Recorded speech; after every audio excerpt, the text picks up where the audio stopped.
Par cette présente, je tiens à remercier d'abord toute la population de Gorée qui n'a ménagé aucun effort lors des élections locales de janvier 2022. Mes collaborateurs qui se sont donnés sans compter d'ici et de la diaspora, les femmes, surtout la jeunesse, ainsi que mes soutiens politiques. Et parmi eux, je voudrais citer M. Moustapha Dian, coordinateur du PDS à Gorée, M. Moussa Sombasek, président de l'association Gorée Action, et M. Djibril Seck, coordinateur du PVD à Gorée. Non sans oublier le chef du cabinet du président, M. Mambaignon, et le président de l'UCS, l'Union des centristes du Sénégal, Dr Abdoulaye Baldé.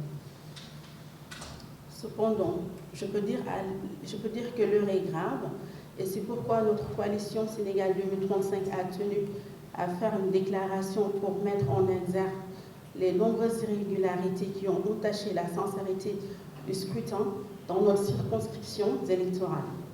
En effet, le dernier recensement par l'Agence nationale de la statistique et de la démographie sénégalaise révèle 927 résidents, y compris les moins de 18 ans en majoritaire.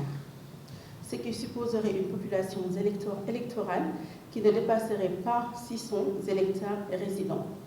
Sur ces 600 potentiels électeurs, nous avons obtenu 439 voix, en faisant aucun transfert.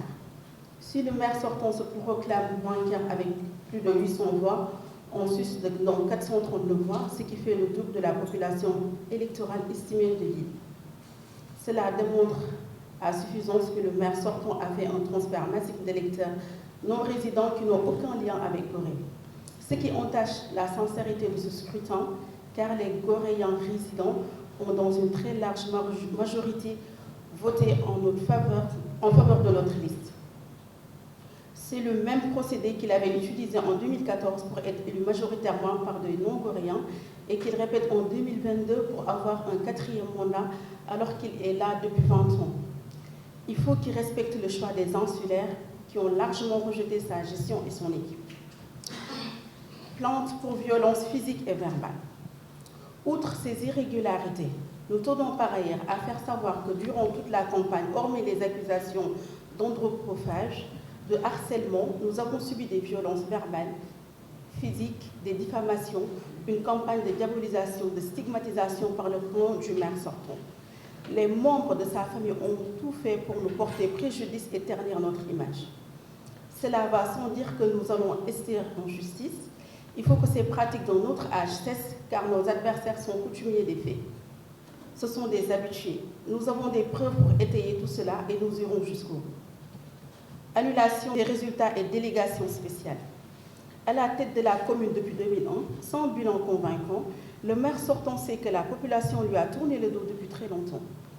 Il se maintient par ses manœuvres, menaces et ses intimidations. C'était triste de voir cette jeunesse en larmes, qui savait que son dernier espoir de changement venait de s'écrouler avec des résultats biaisés au profit du maire sortant pour éviter d'être le maire d'une population qui ne l'a pas élu, car la majorité de ses électeurs sont non-goréens, n'ayant aucun lien avec l'île. Par conséquent, nous demandons aux autorités compétentes l'annulation des résultats du vote et de mettre en place une délégation spéciale.